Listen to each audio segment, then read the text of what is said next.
아니 중간에 어이 하니 누구야? 예? 아 얘예요?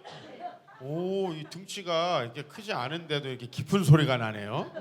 아 예, 좋습니다. 예, 세계적인 강사는 아니고 가끔 미국에 가는 정도인데 2월 1일 날 또 미국에 가니까 여러분들이 기도해 주시고 하여튼 저 1, 2월은 제가 굉장히 저 자신을 이렇게 관리하고 조심하고 혹시라도 감기에 걸릴까봐 이렇게 주의하고 있습니다.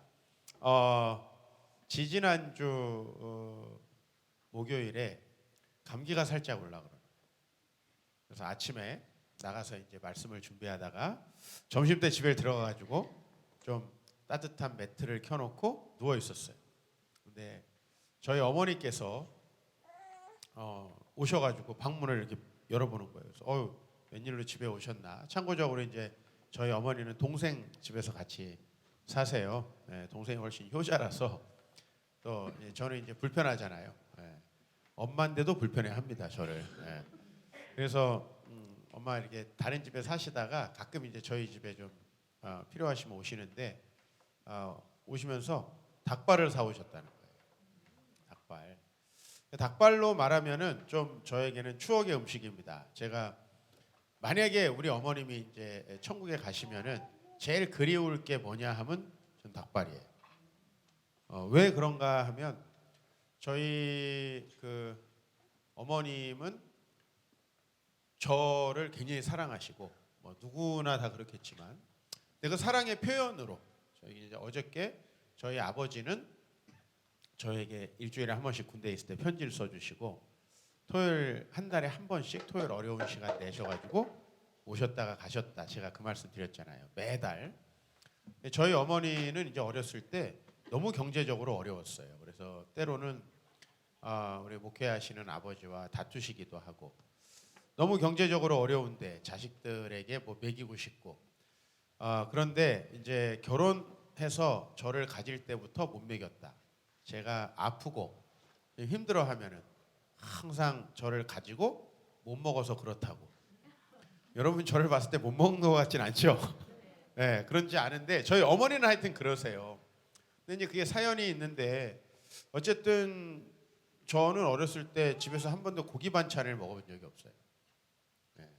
네. 사실입니다, 사실. 그래가지고 저는 일정 기간 동안 결혼하고 저희 아내가 막 집에 고기를 사와가지고 구우면은 굉장히 느낌이 이상했어요. 네. 어색한 거 있잖아요. 늘 먹던 거가 없어도 어색하지만 없던 게 와도 어색한 거예요. 김치, 그다음에 김치 볶음, 김치찌개 이렇게 해서 김치로 들어가는 것들 저렇게 했는데 그 김치를 벗어나서 고기를 먹을 수 있는 게 있었어요. 그건 뭐냐면은 닭발이었어요. 왜냐하면 우리 어르신들은 아시겠지만 옛날에는 닭발을 버렸습니다. 시장에서 발톱이 달린 채로 버렸습니다. 그걸 가져와 가지고 다 발톱 끝을 이렇게 잘라 가지고 이제 발톱 요리를 했죠. 지금 생각해 보니까 왜 엄마가 닭발을 해주셨나 하니까 고기를 살 돈이 없는 거예요. 그 당시에 이제 시장에 가면 버리는 게 시래기. 요새 시래기 비싸잖아요. 그때 다 시래기를 버렸고요. 저는 시래기를 시장 가서 주워 가지고 학교에 낸 적도 있어요. 왜냐하면 저희 학교가 미니 동물원이 있는데 겨울에 그 짐승들 먹이를 이렇게 하려면 말린 시래기를 또 내는 숙제도 있었어요. 요새 같으면 아마 막 학부모들이 들고 일어났겠죠. 애들한테 이런 걸 시킨다고. 하여튼 그런 것도 좀 해봐야 되는데 요새 엄마들은 하여튼 정신이 상당히 전 문제가 있다고 보는 사람인데 어쨌든 그런 것도 하고 근데 이제 시래기하고 돼지뼈하고 닭발은 옛날에 버렸대요. 이제 주로 그것이 이제 우리 집 상에 올라왔던 거고 그래서 저희 어머니가 닭발을 정말 잘해요. 정말 잘하는데 저희 아내는 닭발을 보는 것도 힘들어해요.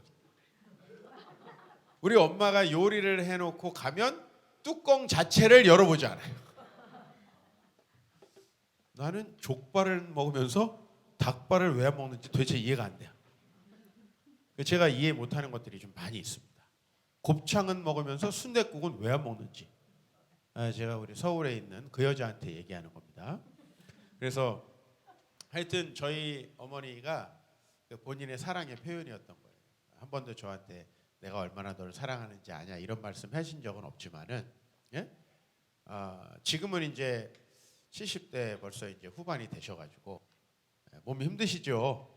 닭발을 시장에서 그거 사다가 그걸 요리한다는 게 굉장히 버거운 일이에요. 지금 현재는. 근데 그날 지지난주 몸이 이렇게 좀 저는 근데 이제 다음 주에 킹덤 티지 캠프도 있죠. 그다음에 여기도 와야 되죠.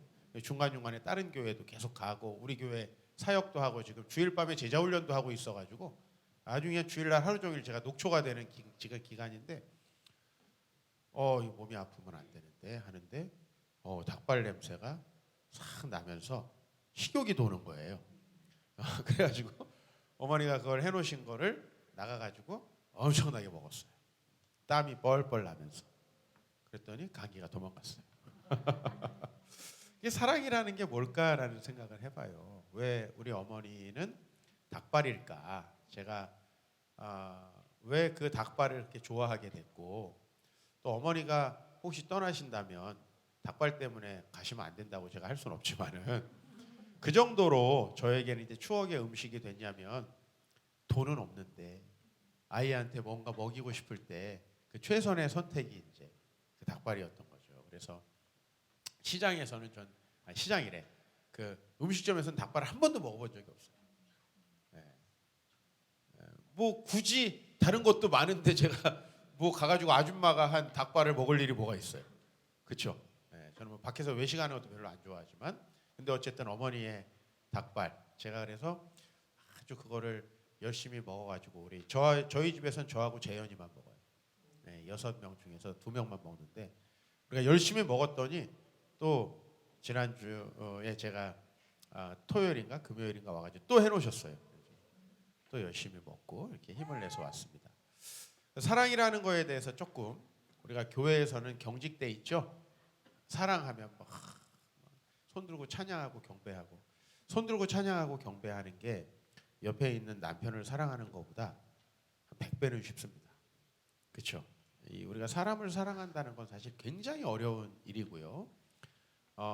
우리가 사실 하나님은 뭐 내가 내 방식대로 찬양하고 경배해도 되지만 사람은 자기 방식대로의 사랑을 또 원하잖아요. 그래서 이 사랑이라는 것은 사실은 대단한 지식과 또 이제 우리가 좀 배움이 필요한데 좀 사랑에 대해서 생각이 넓어지셨나요?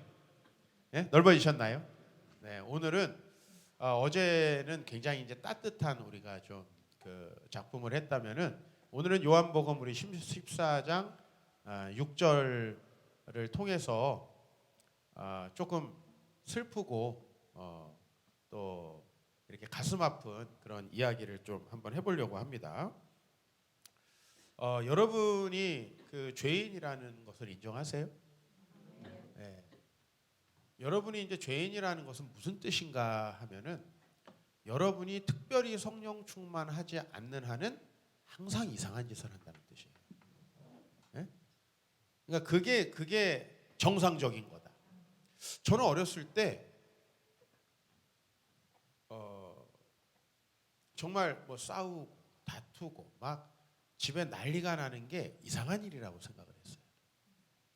근데 목회를 하면서 그렇지 않은 게 훨씬 희소하고 이상한 일이라는 걸 알게 됐어요. 그러니까 우리가 이상하다고 할 때요. 이상한 거는 다수는 이상한 게 아니잖아요. 그죠? 우리나라에서 금발머리 이상한 거죠? 그죠? 우리나라에서는 까만 머리가 정상적인 거예요. 그래서 저는 지금 이제 브라운 머리인데 이거 염색한 거 아닙니다. 어렸을 때부터 이 머리였어요. 좀 우리 재현이 보세요. 좀 노랗잖아요. 그렇죠? 우리 집 애들은 제 종자들은 다 그렇습니다. 근데 저는 이 머리가 이상한 거였어요. 어렸을 때. 왜냐하면 소수였으니까 없었어요. 잘. 근데 제가 이상하다고 하려면은 어떤 현상이 희소해야 되는데 아니 가정마다 너무나 싸움과 다툼이 많은 걸 알게 되니까 사랑하는 게 되게 이상한 거라는 걸 알게 됐어요. 교회마다 시기와 질투심이 많고 참 교회들마다 문제가 많다는 걸 알게 되면서 아니 우리는 교회면 당연히 이래야 된다라고 하는 그런 교회가 별로 없다는 걸 알면서 그게 더 이상한 것이다. 그러니까 여러분들은 가만히 있으면 대부분 아주 정상적으로 살아갈 거라고 생각하지만 성경은 그렇게 얘기하지 않아요. 여러분들이 에덴 동산을 떠난 이후에 여러분들은 기본적으로 무조건 여러분의 마음과 생각과 그 감정대로 행동하면 이상한 길을 가게 돼 있는 거예요. 이걸 알아야 되는 거예요. 그러니까 여러분이 뭐 여기 우리 청년들도 계신데 여러분들이 남자친구를 만나봐요. 완전 이상한 애들. 그러면 그 이상한 사람이 만난 여러분은 어떨 것 같아요?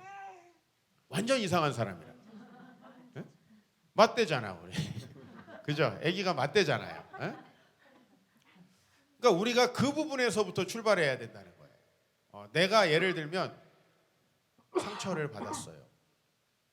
그러면 갚고 싶죠. 그렇죠? 그 다음에 누가 나를 욕해요. 그러면 내 자연스러운 행동은 나도 그 사람을 비난하고 싶잖아요. 그렇잖아요. 근데 이런 식으로 행동하면 무조건 오늘 작품의 주인공처럼 되는 거예요. 그러니까 이것에 대해서 우리가 생각을 해야 돼요. 그래서 저는 좀 요새 역으로 생각을 많이 하려고 그래요. 작년에 재작년에 미국에 집회를 갔는데 이제 저하고 아주 친한 목사님이 이제 새로운 교회 부임해가지고 저를 부흥에 초대하셨어요. 갔더니 뭐 이런저런 얘기를 하다가 목사님 근데 아무개 목사님을 아세요? 그래요. 알지. 그랬더니 그 목사님 욕을 하던데요. 그러는 거예요. 그래가지고 한국에 와가지고 전화를 했어요. 너 나 욕하고 다니냐? 하면 되겠어요? 안 되겠어요? 이게 내 원래 감정이에요? 너 걸리면 죽는다. 나 전 세계에 레이더망 많아. 너가 얘기했다고 그러던데 증인도 있어. 이럴 수 있잖아요. 전화해서 이렇게 얘기했어요. 목사님 식사 한번 하실까요?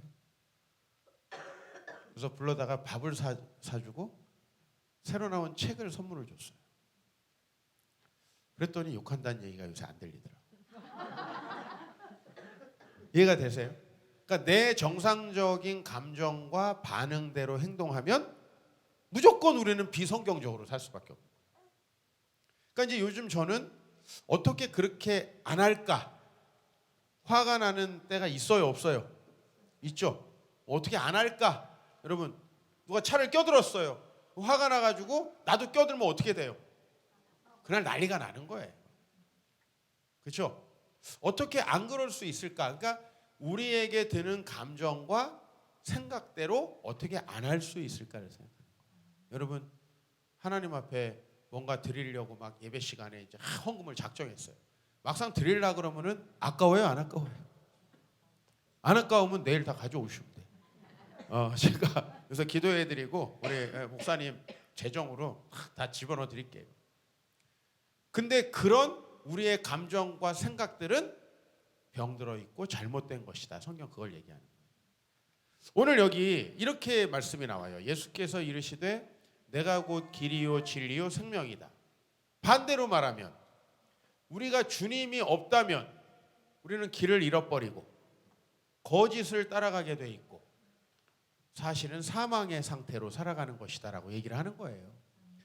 근데 우리는 누구도 그런 생각을 하지 못해요. 내가 열심히 노력하면, 내가 내 생각을 잘 가다듬어 가지고 지혜롭게 생각하면 아름다운 삶을 살아갈 거라고 생각해요. 그런데 잠언에서 지혜라는 거는 뭐냐? 하나님을 경외하는 것이다. 여러분이 이렇게 하나님이 되게 경외되고 하나님이 되게 무섭고 두렵고 그분의 뜻대로만 해야 될 것 같은 그런 약간의 황홀경에 이렇게 사로잡혀 있는 때가 일주일간에 몇 분 정도 되나요? 하나님이 되게 두렵고 그분의 뜻이 막 뜻대로 하지 않으면 견딜 수가 없고 그분의 뜻을 벗어나면 정말 큰일 날 것 같은 그런 굉장히 경건하고 거룩한 어떤 감정 몇 분 정도 유지되는 것 같아요. 시간으로 하면은 답할 수가 없을 것 같아요. 내가 좀 분으로 낮춘 거예요. 몇 시간 정도 될 것 같냐 그러면 이게 굉장히 오래 안 가잖아요. 그러니까 그렇게 우리는 하나님 앞에 성령 충만해야만 사실은 길이요 진리이시고 생명이신 예수님과 함께 있는 거거든요. 그렇지 않으면 아버지께로 올 자가 없다는 건 여러분들이 일반적으로 생각하고 말하고 살아가면 그저 하나님이 우리를 이끄시지 않는 곳으로 갈 수밖에 없다는 거예요. 그리고 그걸 우리가 항상 생각해야 돼. 네? 항상 생각해야 돼. 섭섭해서 섭섭한 마음으로 대하고, 미워서 미운 마음대로 대하고, 내 안에 상처를 받아서 더 이상 상처받기 위해서 안 하고, 뭐 이런 방식으로, 이게 아주 일반적이잖아요. 그렇지 않아요? 나를 욕하는 사람과는 절교하고, 나도 욕하고, 뭐 이런 방식으로 여러분이 살아가면 여러분은 사실은 교회를 다니고 있지만 이 세상에 사는 동안이 매우 삶이 힘들고 고달퍼질 거예요. 그래서 우리가 이제 그 상처와 복수심이라는 건 어떤 사건 때문에 생기죠. 그 사건에 대한 자연스러운 반응이 상처이고 복수심이에요. 이 두 가지는 이제 이어져 있어요. 상처받으니까 복수심이 생기는 거예요. 그래서 여러분들이 이제 어떻게 그런 방식으로 내 자신을 내버리지 않을 수 있는가 하는 것을 오늘 폭풍의 언덕이라고 하는 작품을 좀 소개하면서 더 이야기해 볼까 합니다. 여기 영어로다가 위에 워더링 하이츠라고 돼 있어요. 이 워더링 우리나라에서 잘 안 쓰는 영어인데 바람이 많이 분다라는 뜻이고, 하이츠는 옛날에 그런 아파트가 있었는데 중앙 하이츠, 요 하이츠에, 그러니까 뭐냐면 좀 높은 곳을 얘기하는 거예요. 이제 워더링 하이츠는 바람 부는 언덕인데, 그래서 이제 요 작품이 폭풍의 언덕이라는 작품이에요. 근데 폭풍의 언덕은 뭐 이렇게 막 바람 부는 언덕에서 사랑하는 그런 이야기를 하는 게 아니고 사실은 집 이름이에요. 집 이름. 네? 그러니까 이제 이 영국의 귀족들이 사는 그 큰 집들은 집마다의 이름이 있어요. 워더링 하이츠는 뭐냐면 언덕에 있는 집인데 때때로다가 바람이 좀 많이 불어오는 곳이라 그래서 이제 워더링 하이츠라고 이렇게 지은 건데, 이걸 폭풍의 언덕이라고 하니까 사실은 이게 집 이름인지 아무도 몰라요. 네, 이건 이제 집 이름이다. 예? 예. 그래서 여러분, 우리가 옛날에 뭐 집 이름 같은 거 지을 수 있나요? 제가 요즘에 그 집을 짓는 현장에 가가지고 내 제자가 이제 주택을 지어요 지금. 그래서 이제 가서 기도를 해줬는데 이제 집 이름이 샬롬 하우스예요. 샬롬 하우스. 좀 워더링 하이츠랑 비교해 보니까 좀 멋이 없죠? 한글이라 그런가? 샬롬은 그래도 한글 아닌데, 샬롬 하우스 영어도 영어랑 히브리어가 결합된 건데 샬롬 하우스는 좀 재미없어요. 근데 이제 여기는 워더링 하이츠라고 하는 집이 나오고요. 그다음에 이제 그 집에서 조금 떨어진 곳에 드러시 크로스라고 하는 집이 있는데, 이제 혹시 폭풍의 언덕 읽어보신 적이 있습니까? 우리 청년들? 네. 별로 없으시군요. 이제 이게 어떻게 번역이 됐냐면 뭐 그냥 요새는 워더링 하이츠라고 이렇게 번역이 되기도 하고, 집 이름이니까 그냥 고유명사로 그렇게 번역하기도 하고, 드러시 크로스라고 그냥 집 이름이니까 고유명사로 번역하기도 하는데, 그걸 이제 한글로 굳이 번역을 하자면은 워더링 하이츠는 이제 폭풍의 언덕이라고 이렇게 번역이 되고요. 여러분들이 한글로 읽을 때 그러면 이건 집 이름이구나, 뭐 이런 정도는 좀 우리 알아줘야 되잖아요, 그죠? 그래야지 이제 유식한 그리스도인. 그다음에 이제 그 드러시 크로스는 종달새 지나는 농원이란 뜻이에요. 그러니까 크로스라는 건 뭔가가 이렇게 오가는 곳이잖아요. 그래서 드러시 크로스는 그 어떤 일종의 종달새 비슷한 새인데 그 새들이 많이 다니는 곳이다. 그러면 여러분, 한쪽은 좀 어두운 분위기죠. 바람이 많이 부는 언덕, 조금 좀 어둡죠. 다른 한쪽은 밝죠. 뭔가 이렇게 종달새 지나가는 집이다, 뭐 그런 뜻입니다. 그러니까 이렇게 이제 두 집에 사는 사람들의 이야기예요. 자, 여기서 여러분들이 이제 두 사람이 나오는데, 이거 이제 폭풍의 언덕이라고 영화, 뭐 저는 이제 영화 같은 걸 별로 보는 걸 안 좋아해가지고 영화로 보지 않고 저는 다 책으로 읽는데, 영화로도 이렇게 나와 있는데, 영화에서는 이 작품이 아주 이제 이 두 남녀의 뭐 아주 그냥 무덤까지 같이 간 사랑, 나중에 이제 같이 비슷한데 묻히기는 해요. 근데 이제 아주 비극적인 사랑을 얘기하는데 이 작품의 좀 진짜 그 의미에 대해서는 여러분들과 오늘 좀 찾으려고 해요. 이 작품의 이제 대략적인 이야기는 이거예요. 여기 있는 이 남자가 정통 백인이 아니죠. 그죠? 여러분 그걸 좀 이해하는 게 중요합니다. 요 분이 요 주인공이 정통 백인이 아닙니다. 약간 색깔이 검죠. 그죠? 이게 누구냐면 유럽에 많이 있는 집시입니다. 집시. 네, 집시 형제인데 이제 버려진 집시를 이 언쇼, 미스터 언쇼라는 가문에 이 언쇼라는 사람은 누구냐면 워더링 하이츠의 집주인 이제 아저씨고 신앙이 좋은 어떻게 보면 우리식으로 말하면 장로님 같은 그런 분입니다. 그래서 이제 그런 언쇼라고 하는 분이 리버풀이라는 곳에 갔다가 리버풀은 많이 들어봤죠?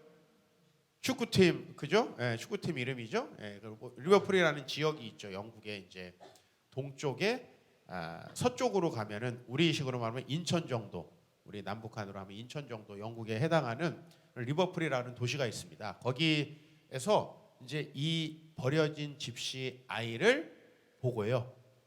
이제 그를 데려오는 곳으로부터 이야기가 시작돼요. 예, 그를 데려옵니다. 어때요? 따뜻하지 않나요? 그죠? 이 언쇼라고 하는 대저택의 가문에 신앙 좋은 아저씨가 어느 날 출장을 저 먼 도시로 갔다가 그 도시에서 서울 산다고 생각하면 인천이라는 곳에 갔다가 그 인천에서 버려진 그 아이를 데려오는데 그 사람 이름이 이제 히스클리프예요. 히스클리프. 그래서 이제 이 감동적인 선행으로 시작되고 요 옆에 있는 사람은 이제 캐서린인데 이 작품에는 캐서린이 아주 많이 나오니까 여러분이 오늘 다 들어도 이 캐서린이 어떤 캐서린인가는 좀 알기가 어려울 거예요. 캐서린이 3명이나 나오니까. 근데 대략적으로 우리는 이야기만 파악하면 되죠. 나중에 이제 여러분들이 나는 다시 한번 감동적으로 읽어보고 싶다 그러면 이제 그때 읽으면 돼요. 이렇게 새로운 아이가 언쇼 집안에 워더링 하이츠에 들어오게 되는데 거기에 이제 캐서린이라고 하는 딸이 원래 있고요. 원래 아이를 데려왔으면 그 집에 원래 살던 자식이 있겠죠. 그리고 이제 힌들리라고 하는 힌들리 언쇼라고 하는 아들이 있습니다. 근데 이 이제 캐서린은 이 히스클리프를 되게 좋아했는데 위에 있는 형인 그 힌들리 언쇼가 이 히스클리프를 굉장히 괴롭힙니다. 자, 어떤 문제가 있을까요? 지금 여기는 저택이에요. 자, 이 아이를 만약에 아버지가 자식으로 삼으면 어떤 문제가 발생하죠, 나중에? 그렇죠. 아버지가 돌아가시면 재산 문제가 발생하죠. 그러면 우리는 당연히 어떻게 반응한다? 계산을 해서 아주 성령 충만하지 않은 상태라면 자연스럽게 어디로 가겠어요, 이야기가? 아이를 데려왔어? 근데 아버지가 그 아이를 너무 끔찍하게 사랑해요. 사랑해야지 당연히. 그죠? 그 불쌍한 아이를 데려왔는데 사랑하니까 가만있어 봐. 우리 아버지가 이러다가 돌아가시면은 내 재산도 저 아이에게 가고. 약간 이 힌들리는 좀 행실이 불량했어요. 그러니까 아버지가 저 아이를 더 사랑할지도 모르겠네. 해가지고 이제 그 아이를 구박하기 시작합니다. 사실 이 히스클리프는 굉장히 상처 많은 사람이죠. 그죠? 상처 많은 아이죠, 사실. 그래서 보호하고 신앙적으로 잘 이끌어야 되는데 이제 이 힌들리가 괴롭히면서 이제 거기서 갈등이 생기기 시작하고요. 나중에 이 언쇼 어르신은 아버지 언쇼죠. 그 힌들리를 대학을 멀리 보내면서 집에서 쫓아냅니다. 네, 자꾸 싸우고 아이를 괴롭히니까. 그리고 이제 이 캐서린은 그냥 단순히 오빠 동생 이런 사이가 아니고 약간 애정 관계로 이게 이제 발전을 해요. 그래서 둘 다 좀 적절하지 않습니다. 예를 들면 형제면 친밀한 형제로 이렇게 그 아이를 보호해줘야 되는데 재산 문제, 아버지가 혹시 더 사랑할까봐 하는 시기심으로 이제 저 아이를 질투하고 괴롭히게 되고, 그 다음에 이 캐서린은 이 사람을 책임질 수 없는 상태에서, 물론 우리 어렸을 때 대부분의 사랑이 그렇지만 이제 이 아이를 좋아하다가 그 옆에 종달새가 지나가는 집이 있죠. 드러시 크로스라는 집이 있어요. 이 집에 사는 이제 거기는 린튼 가문이에요. 여기는 이제 언쇼 가문이고 드러시 크로스는 린튼 가문인데 그 린튼 가문의 에드가라는 남자와 결혼을 해버려요. 이렇게 사랑하다가. 자, 그러니까 이 히스클리프는 고아였어요. 게다가 지금 형에게 구박받았어요. 학대받았어요. 그리고 이 여자에게는 일종의 이렇게 표현하면 어때요? 잠시 한때 사랑하고 즐기다가 버렸어요. 캐서린이. 그래서 캐서린이 이제 자기보다 신분이 좋은 백인하고 이제 결혼을 하게 되는 거죠. 안정적인 집안에. 그러면서 이제 이 히스클리프는 그 워더링 하이츠에서 떠나게 됩니다. 3년 후에 이 히스클리프가 큰 부자가 돼서 돌아와요. 그래서 이제 복수를 하는 이야기예요. 그러니까 여기에서 제가 이제 이야기에서 주목하는 건 자, 상처가 많죠? 그죠? 그래서 이 아이를 데려왔는데 시기해가지고 형은 재산 문제 이걸로 해서 구박해요. 이상해요? 안 이상해요? 이게 이상해요? 안 이상해요? 이게 안 이상하다는 거예요. 일반적으로 사람들은 대부분 이렇게 행동한다는 거예요. 예? 여기서 막 그 아이에게 모든 재산을 주라며 힌들리가 그 아이를 사랑했다. 이런 얘기는요 동화 속에만 나오는 얘기예요. 사실은 거의 대부분 이런 얘기. 저도 뭐 강남에서 이런 얘기 숱하게 많이 듣습니다. 그리고 이제 이 친구는 막상 사귈 때는 멋있는 오빠야. 가죽 잠바 입고 오토바이 타고. 근데 결혼하려니까 돈도 없고 사실은 버려진 아이고 그러니까 꺼려지는 거예요. 그래가지고 좋은 집안에 자 여러분 같으면 어때요? 우리 집사님들 히스클리프를 좋아했는데 돈도 없고 이제 고아 출신이고 좀 꺼적지근해. 근데 저쪽 옆에서 너무 괜찮은 집안에 깔끔하게 생긴 그런 형제가 결혼하재. 나는 당신을 정말 사랑하지만 결혼은 저 사람하고 해서 이 캐서린은 이제 어떻게 얘기하냐면 이제 나는 실제로 마음으로는 당신을 사랑해. 말이라도 하지 말지. 근데 당신과 결혼하는 건 당신과 나에게 다 안 좋을 것 같아. 뭐 이런 거예요. 이상해요? 난 이게 어렸을 때 이상하다고 생각했다는 거예요. 근데 내가 실제로 보니까 대부분의 성도님들은 교회 다녀도 이런 식으로 움직입니다. 교회 다녀도 이런 식으로 움직여요. 이게 우리를 엄청나게 불행으로 만든다라는 건데 이제 우리가 이 명작의 어떤 그 아름다움은 뭡니까? 너무 그럴 수밖에 없겠구나라고 이걸 잘 묘사한다는 거죠. 그죠? 우리 마음을 여러분의 마음을 잘 묘사하는 여러분 이야기라고 생각하고 한번 더 들어가 보겠습니다. 자, 이제 우리 크게 한번 그림을 그려보자고요. 여기는 이제 언쇼라는 성을 가진 사람들이 사는 이제 워더링 하이츠라고 조금 여기는 하여튼 비바람이 엄청나게 부는 좀 어두운 집이라고 묘사될 수도 있고 이쪽은 린튼이라고 하는 성을 가진 사람이 사는 우리로 말하면 이제 이씨 집안이고 저쪽은 뭐 김씨 집안이고 이런 식으로 보면 돼요. 그래서 이제 린튼 드러시 크로스라고 하는 집입니다. 번역을 하면 종달새가 지나다니는 곳 뭐 이렇게 밝은 이미지. 저기는 이제 바람이 많이 부는 언덕. 자, 여기에는 이제 힌들리라고 하는 아들과 캐서린이라고 하는 딸이 있었는데 여기에 히스클리프가 리버풀에서부터 양자로다가 들어옵니다. 그렇죠? 그리고 이제 언쇼 씨는 얼마 있다가 죽는데 이 힌들리는 이 갈등이 자꾸 생기니까 쫓겨나가지고 프랜시스라고 하는 여자애랑 결혼을 해가지고 헤어튼 언쇼를 낳습니다. 이 집안은 다 언쇼예요. 알겠죠? 자, 그다음에 이제 이쪽 집안은 에드가와 이사벨라라고 하는 이 남매가 있는데 캐서린이 어느 날 이제 이 에드거를 만나서 점차 좋아지게 되면서 결혼을 이렇게 하고 히스클리프가 어떻게 되는 거예요? 상처를 받고 떠나는 거예요. 그죠? 이렇게. 여러분 같으면 어때요? 한번 물어볼게요. 우리 집 딸이 여기 언쇼 마누라라고 생각해 보세요. 여기 오늘 찬양했던 우리 집사님들 언쇼 마누라 여기 따로 이제 등장 인물이 있어요. 근데 캐서린이 얘랑 결혼하려고 그러는데 이쪽 집에서 혼사가 이렇게 들어왔어요. 어디랑 시킬 것 같아요?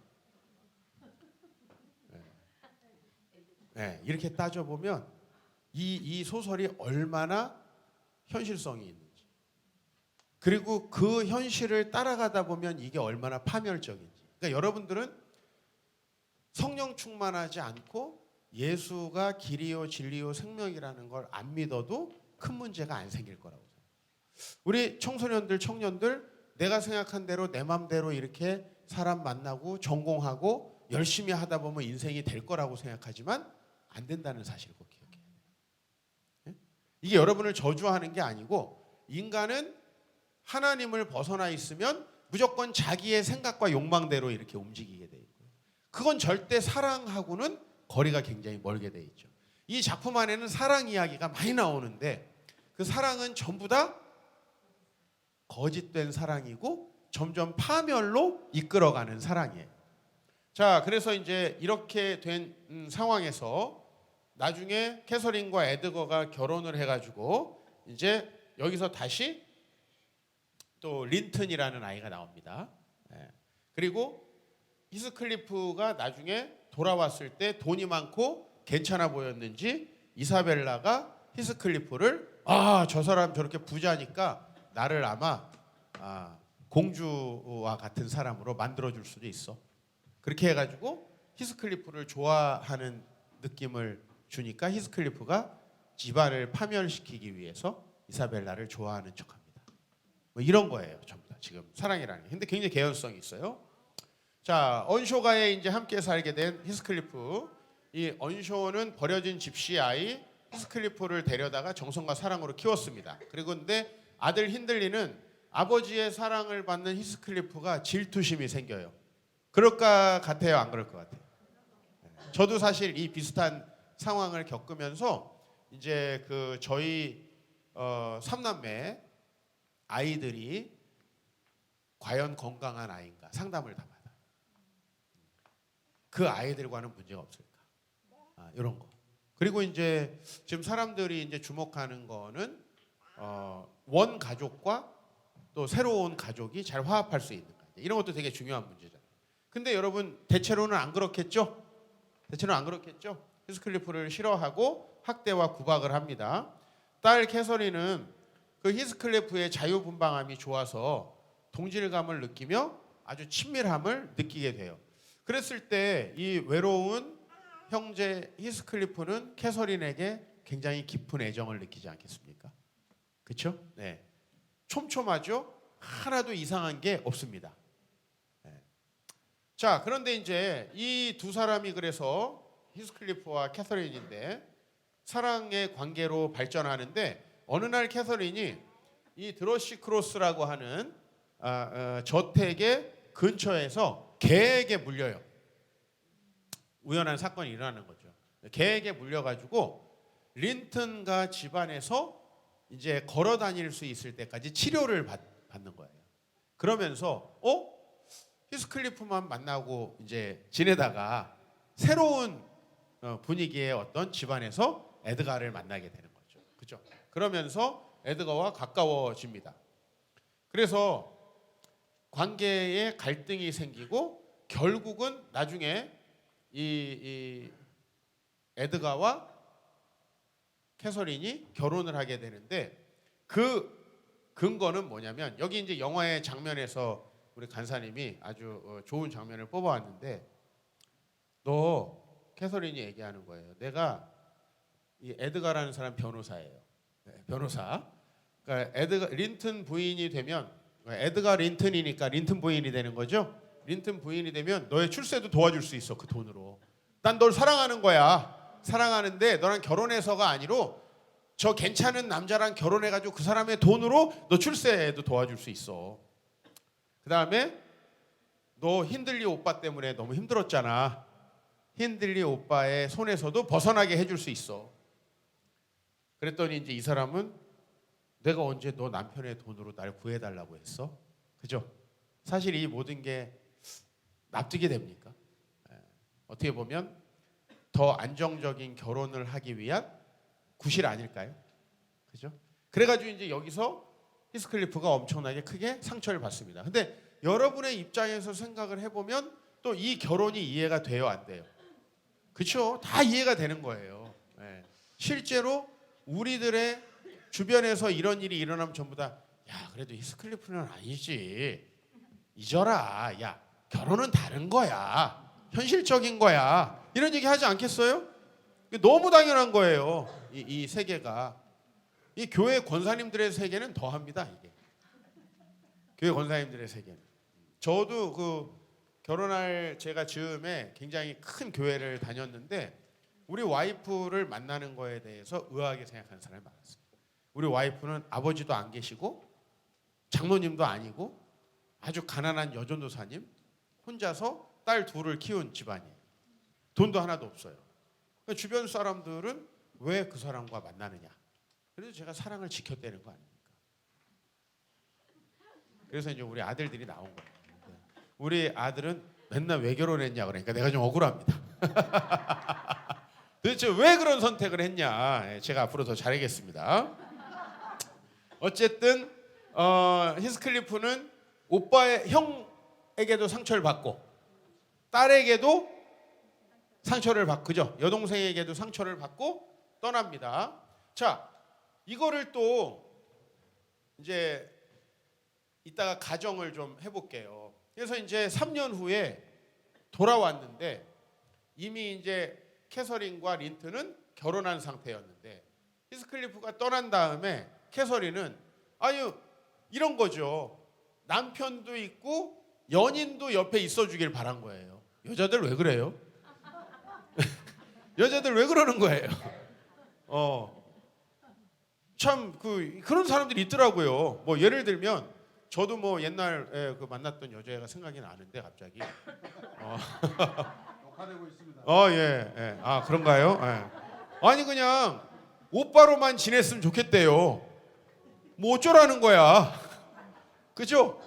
아니 이렇게 사귀어서 결혼하면 하는 거고 아니면 많은 거지 뭐 무슨 내가 무슨 여러 어장의 매기 오빠예요? 뭐예요? 이렇게. 그건 아니잖아요.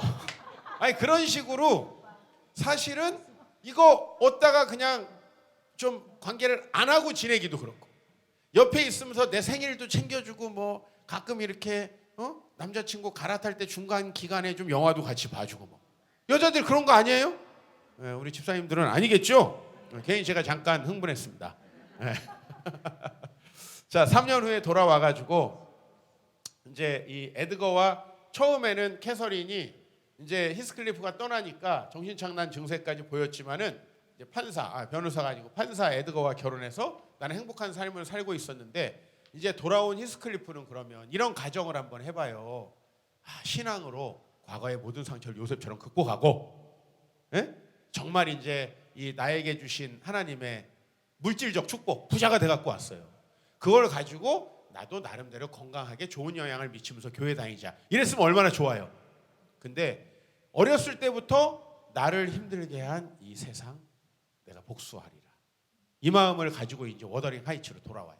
그래서 처음에는 결혼한 캐서린을 만나면서 판사를 굉장히 불편하게 만들고 그 다음에 이제 워더링 하이츠에 많은 돈을 주고 새방으로 들어가요. 일부러 새를 들어가요. 근데 이제 이 히스클리프는 이 힌들리가 굉장히 쾌락을 좋아하고 진중하지 않은 사람이라는 걸 알아요. 그래서 도박으로 재산을 조금씩 빼앗습니다. 이게 복수의 이제 실현이었던 거죠. 와가지고 형 옛날에 나 이렇게 괴롭히고 그랬는데 참 주님 안에서 내가 다 용서했어. 이게 아니고 아닌 척하면서 이제 복수를 하나하나 진행합니다. 그리고 이제 힌들리와 그의 아들 헤어튼 언쇼와의 관계도 뒤흔들면서 하나하나 복수를 실행해 나가요. 근데 그 와중에 이 히스클리프가 부유하니까요. 여러분 부유하면 일단 뭐가 달라지죠? 차가 달라지잖아요. 요 당시에 이제 그냥 차는 아니고 마차예요. 근데 마차도 부유한 사람 다르죠? 히스클리프가 좋은 마차를 타.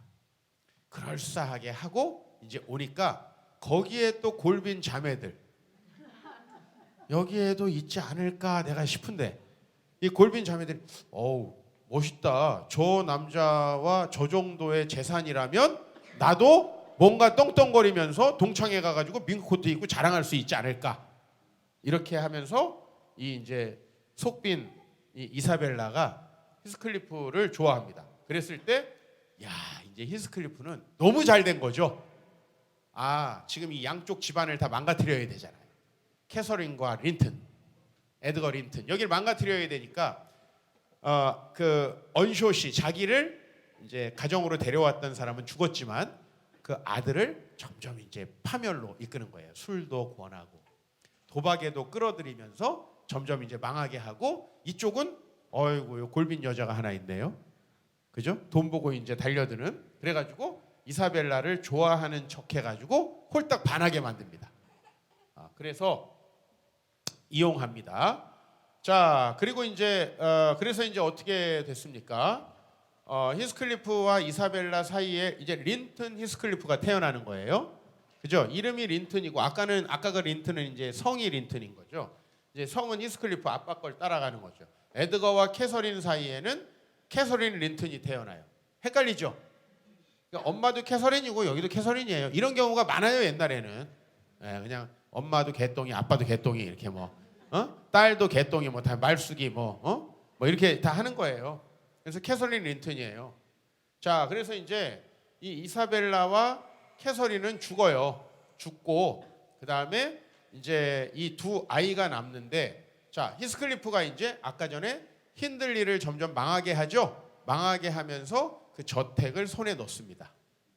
저택을 손에 넣어서 이제 힌들리를 내쫓아요. 그 다음에 여기 그 아까 전에 드러시 크로스 또한 집이 있죠. 그 집도 망하게 해야 되죠. 그럼 그 집도 이제 자기 손에 넣어야 되는 거죠.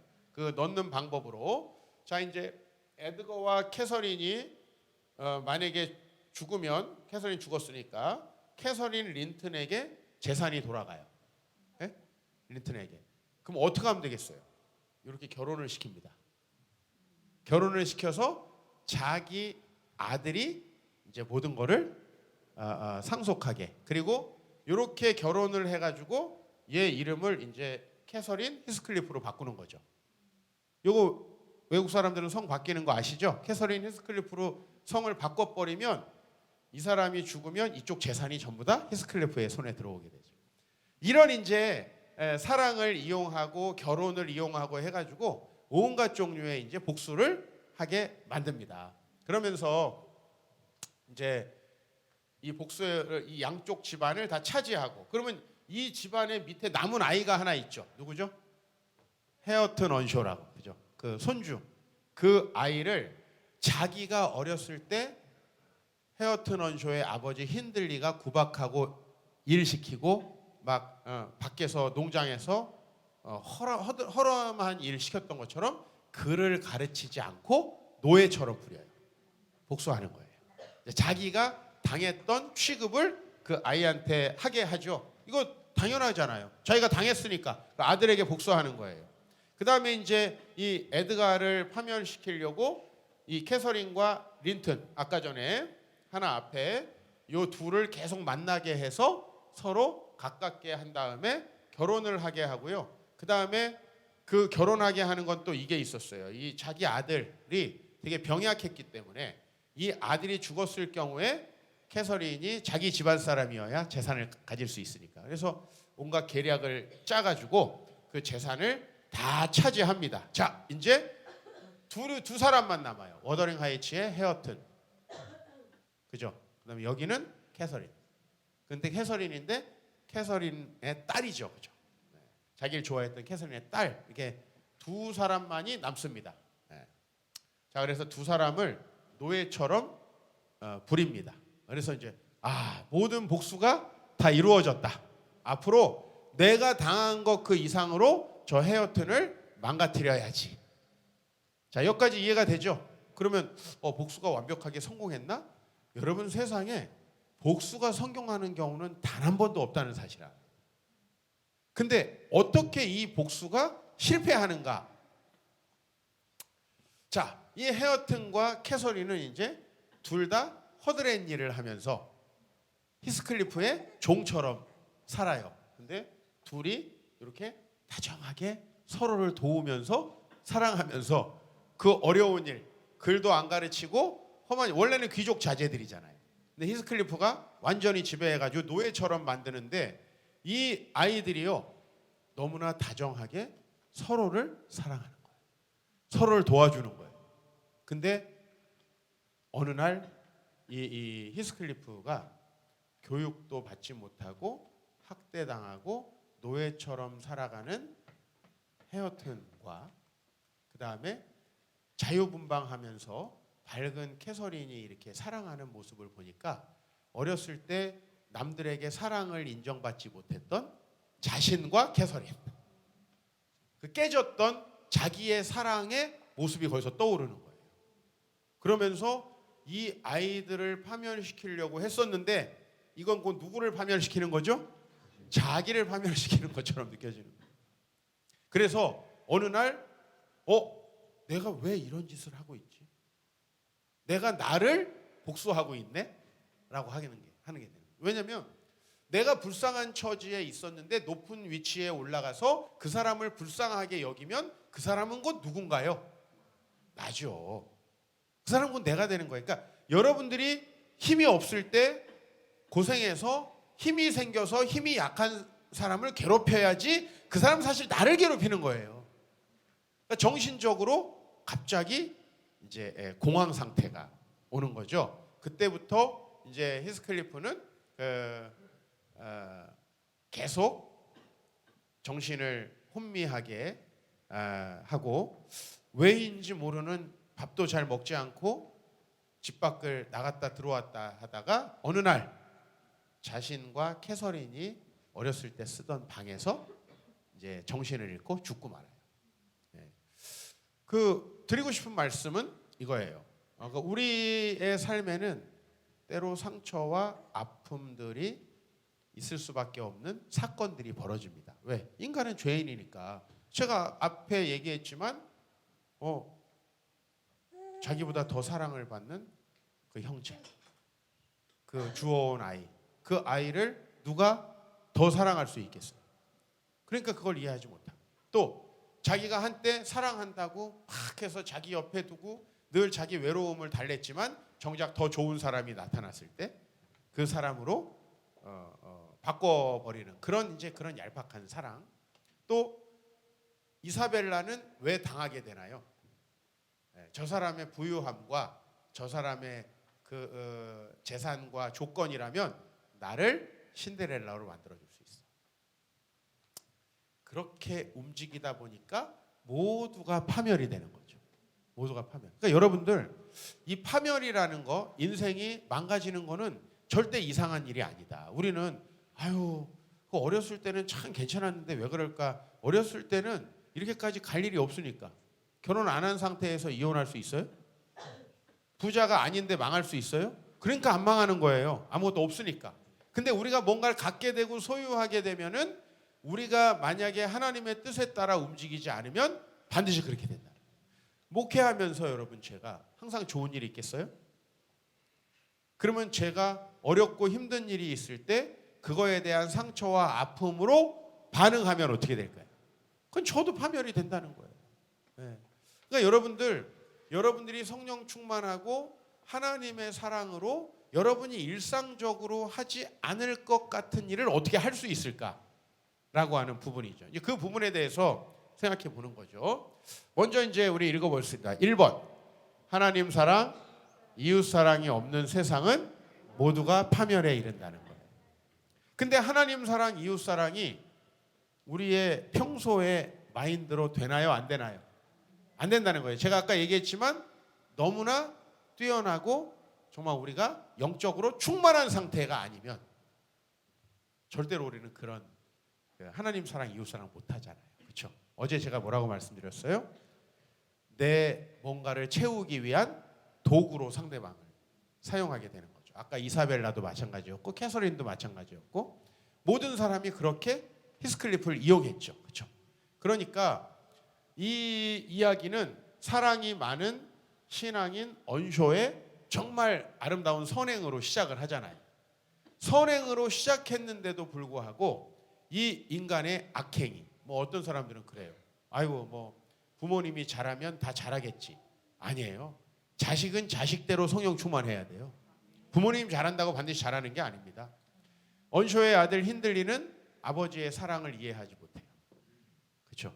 사실 어떻게 보면 이렇게 훌륭한 아버지가 있나요?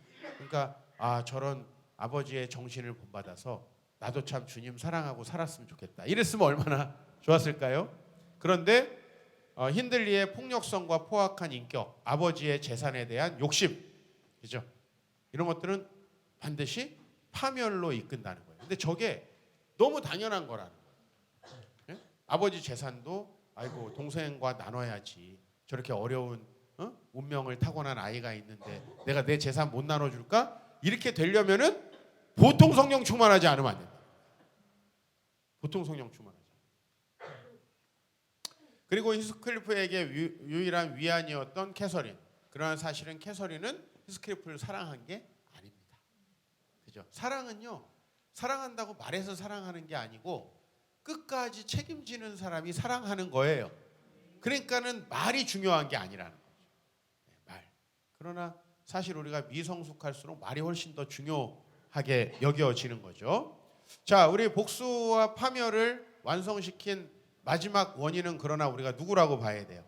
히스클리프라고 봐야 돼요. 자, 히스클리프의 입장에서 한번 생각해 봐요. 자기에게 참 불행한 운명이 찾아왔지만 하나님이 그를 사랑하셔서 또 언쇼라는 사람에 의해서 가정에서 자랄 수 있게 됐잖아요. 그죠? 이건 감사한 일 아니에요? 길거리를 배회하는 집시였던 것보다. 근데 히스클리프는 그걸 생각하지 못해요. 그리고 늘 자신이 학대받는 것, 상처받은 거에만 꽂혀 있어요. 즉 무엇을 생각하는가 하는 건 우리가 결정하는 거예요. 사실 리버풀에서 언쇼 가문으로 들어오는 게 쉬운 일 아니잖아요. 맞아요, 안 맞아요? 자, 여기 한번 읽어 보겠습니다. 우리 어떤 형제가 읽어 볼까요? 우리 형제님, 재현이 옆에. 안 보여? 보여? 낭송 잘해줄 수 있어. 그 원전을 읽는 거예요. 원전. 읽어봐요. 그는 무릎 위에 두 팔꿈치를 대고 손으로 어탕을 마치 보는 묵묵히 생각에 잠겨 있었어요. 제가 무엇을 생각하느냐고 묻자 그는 침울하게 대답했어요. 핸들리에게 어떻게 복수를 해줄까 생각하고 있었어. 언젠가 할 수만 있다면 기다리는 것쯤 괜찮아. 제발 나보다 먼저 죽지나 말았으면. 예, 이건 지금 이제 집에 있는 어떤 하녀와 히스클리프가 대화하는 거예요. 예. 창피한 줄 알아 히스클리프. 저는 말했습니다. 고약한 사람들을 벌하는 것은 하나님이 하시는 일이야. 우리는 용서를 배워야지. 히스클리프가 이렇게 얘기합니다. 아니야, 하나님은 내가 맛볼 만족감을 맛보시지는 못할 거야. 얼마나 잔인합니까? 사람이 복수심에 꽂히고 상처가 깊으면요 실제로 이렇게 되는 거예요. 근데 이게 누구를 망가뜨려요? 자기를 망가뜨려요. 나는 제일 좋은 복수 방법을 알고 싶을 뿐이야. 나를 가만히 놔도 생각해내게. 복수를 생각하는 동안엔 난 아무렇지도 않아. 뭔가에 여러분 몰두하고 집중하면 고통이 사라지는 거 아세요? 네. 사람이 그래서 이제 이 뭔가 일하고 열심히 뭔가 할 때는 사실 자기 슬픔이나 고통을 잘 못 느껴요. 복수에 집중하면서. 제가 이런 질문을 밑에다 달아봤어요. 그에게 진정한 신앙이 있었다면, 왜 언쇼 가문은 신앙의 가정이에요, 그죠? 그랬다면은 충분히 감사하면서 재기할 수 있었지 않았을까? 그리고 이 소설에서 어떻게 부자가 됐는지는 정확히 묘사되지 않지만 히스클리프가 떠난 다음에 부유해졌잖아요.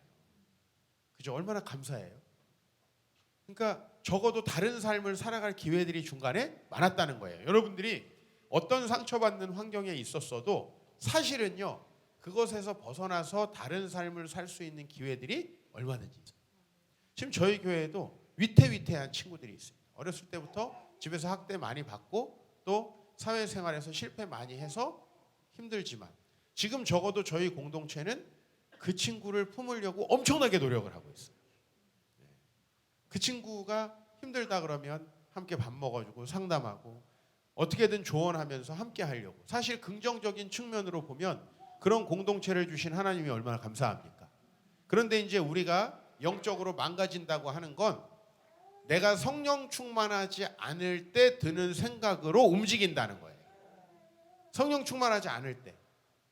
그러니까 성령 충만하지 않을 때는 이퀄 그냥 일상적으로 살아가고 있을 때. 그때 내가 생각하는 거예요. 복수의 계획을 실행하면서 자기가 파멸하고 있는 것을 잘 몰라요. 이 하녀가 이렇게 이야기를 합니다. 히스클리프 씨, 당신은 아무도 사랑해주는 사람이 없잖아요. 여러분, 히스클리프는 모든 사람을 대상으로 삼죠? 그죠? 그리고 복수를 합니다. 그러니까 아무도 사랑해주는 사람이 없잖아요. 아무리 우리를 비참하게 만든다 하더라도 말이에요. 아저씨의 그 잔인한 성격은 아저씨가 우리보다 훨씬 비참하기 때문이라 생각하면 마음이 풀려요. 아저씨는 비참해요. 그렇지 않아요? 악마같이 외롭고 시기심이 많은 거죠. 아무도 아저씨를 사랑하지 않아요. 아저씨가 죽어도 아무도 울어주지 않을 거예요. 저는 아저씨처럼 되지 않을 거예요. 바로 누굽니까?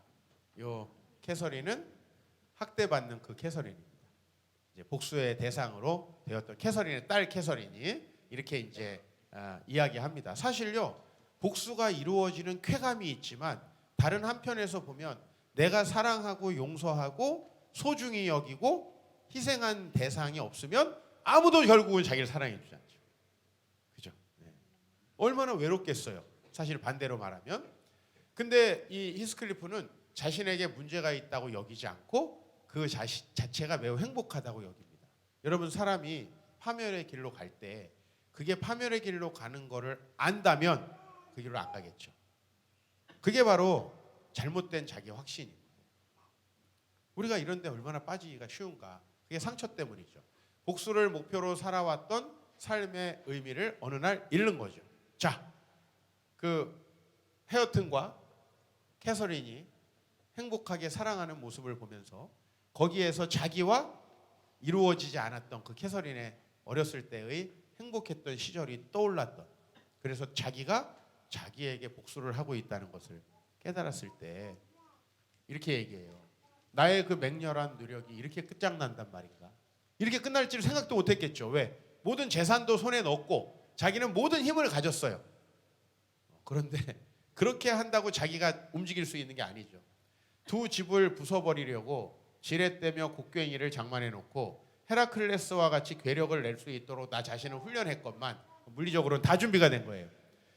막상 만반의 준비가 되고 내 이름으로 무엇이든 할 수 있게 되자 어느 쪽 집에서도 기와 한 장 드러내고 싶은 생각이 없어졌으니 난 그들의 파멸을 즐길 만한 힘도 없어졌고 쓸데없이 남을 파멸시킬 생각도 없어졌단 말이야. 사실 남을 파멸시키면서 진짜 행복할 수 있는 사람은 없는 거죠. 그렇죠? 자, 그래서 저는 상처와 복수에 대한 욕구를 버리고 자신을 위해서 하나님을 사랑해야 된다는 거예요. 우리는 용서를 저 사람을 위해서 한다고 생각하잖아요. 상처를 회복하는 걸 여러분이 마치 저 사람을 용서해주고 저 사람의 잘못에다가 정의의 철퇴를 가하지 않는 것처럼 생각하는데, 사실은 복수심으로 우리가 상대방을 해해봤자 그건 사실 나에게 아무 유익이 없는 거죠. 그 나발에 대한 복수심으로 불타고 있는 다윗, 아비가일이 말했을 때 정신을 차리죠. 이게 바로 영성 있는 사람이에요. 사람이 잘못된 감정에 휩싸일 수 있어요. 그런데 예배하다 보니까 다른 관점이 생기는 거예요. 그래서 아비가일을 이렇게 축복합니다. 또 내 지혜를 칭찬할지며 또 내게 복이 있을지로다. 내가 오늘 피를 흘릴 것과 친히 복수하는 것을 내가 막았느니라. 자, 히스클리프 같으면 어떻게 했을까요? 나와라 이거사 하면서 복수하러 갔겠죠. 그래요, 안 그래요? 이게 일반적이라는 거고 다윗이 훨씬 이상한 것이라는 걸 여러분들이 아시면 좋겠어요. 여러분 좀 이상해지시길 바랍니다. 왜 저 사람은 저렇게 다 용서해? 왜 저 사람은 저렇게 사랑해? 왜 희생해? 여러분, 그게 진짜 좋은 길이라는 거. 그래서 복수를 하나님께 맡겨야 돼요. 여호와여 복수하시는 하나님이여, 복수하시는 하나님이여, 빛을 비추어 주소서. 여러분, 악한 자를 하나님께서 복수하신다는 걸 믿으세요, 안 믿으세요? 믿는다면 그거에 대해서 내가 내 손으로 쾌감을 누리려고 할 필요는 없다는 거예요. 그렇죠? 사실 우리 마음이 히스클리프의 마음 아닙니까? 내가 정의를 갚아야 되고 난 그걸 갚으면서 반드시 내가 당했던 고통만큼을 보상받을 거야. 근데 그게 좋은 방법이 아니라는 거죠. 그 사람이 고통받는다고 거기에서 내가 쾌감이 느껴지지는 않는다는 것입니다. 자, 그리고 우리 이제 두 번째로 2번 같이 읽어볼까요? 저 위에 제목, 성숙하지 못한 사랑은 자기 집착이며 파멸에 이르는 착각일 뿐이다. 진정한 사랑은 상대방의 성장을 돕고 책임지는 것이다. 이제 여기서 아주 뜻밖에도요, 성숙하지 못한 사랑이 두 개 나오죠. 히스클리프와 캐서린의 사랑. 그 다음에 히스클리프와 이사벨라의 사랑이죠. 그죠? 그 장면 한번 읽어볼게요. 린튼에 대한 내 사랑은 숲의 잎사귀와 같아. 겨울이 돼서 나무의 모습이 달라지듯이 세월이 흐르면 그것도 달라지리라는 것을 난 잘 알고 있어. 그러니까 잎사귀 어때요? 잎사귀는 쉽게 변하고 사라지잖아요. 린튼에 대한 사랑은 그런 거라는 거예요. 그러나 히스클리프에 대한 나의 애정은 땅 밑에 있는 영원한 바위와 같아. 눈에 보이는 기쁨의 근원은 아니더라도 없어서는 안 되는 거야.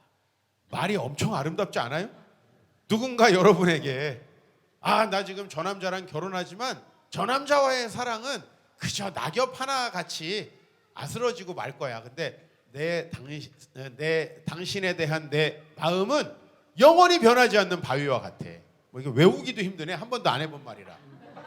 그죠? 네, 그냥 우리 와이프 그냥 결혼할 때가 된 것 같은데 결혼 준비해야지. 뭐 이러면서 자연스럽게 프로포즈도 없이 결혼을 했죠. 저는. 근데 생각해 보세요.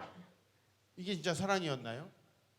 그래서 이제 그 하녀인 넬리에게 이야기합니다. 넬리, 내가 바로 히스클리프야.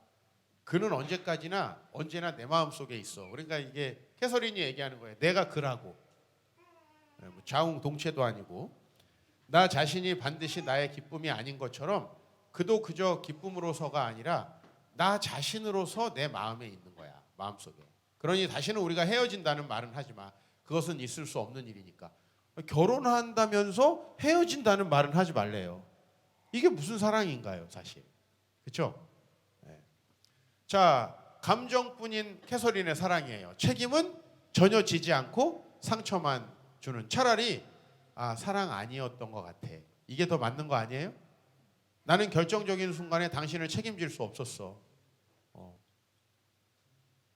나 진짜 당신을 사랑하지만 나가 이거보다는 사랑 못할 것 같아. 우주 플리즈 나가줄래? 이게 좋지 않나요? 이게 맞는 말 아닌가요? 너무 사랑하는데 나가줄래? 이건 아니잖아요. 정말 이기적이고 집착적인 사랑. 내가 살아있는 한 나는 그를 버리지 않아, 옐렌. 그 누구를 위해서도 히스클리프는 예전에 그랬듯이 앞으로도 나에겐 소중해. 엘렌과 넬리는 같은 사람이에요. 넬리는 나를 지독히 이기적인 계집애라고 생각하겠지만 만약 내가 히스클리프와 결혼한다면 우리가 거지가 될 거라고 생각한 적 없어? 그죠? 근데 실제로 히스클리프 어떻게 됐죠? 부자가 됐죠? 이건 전부 다 자기의 생각과 염려일 뿐이에요. 하지만 내가 린튼과 결혼한다면 히스클리프가 오빠의 소라기에서 벗어나게 도울 수가 있어. 이거는 비겁한 변명 아닌가요? 사람 결혼하는 거 아닌가요? 그렇죠? 네. 내가 우리 아내에게 야 나는 1,000만 원밖에 없는데 너는 1,000만 원도 없잖아. 우리 결혼하면은 우리 총재산이 1,000만 원이야. 우리 어떻게 이러는 것보다는 너도 돈 많은 사람하고 결혼하고 나도 돈 많은 장로님 딸하고 다시 만날게. 그러나 내 마음속에 넌 영원히 있어. 말이 됩니까 이게? 어때요? 좀 따라해볼까? 이거 먹힐 것 같은데? 네? 우리 감성적인 자매들한테 먹힐 것 같은데요?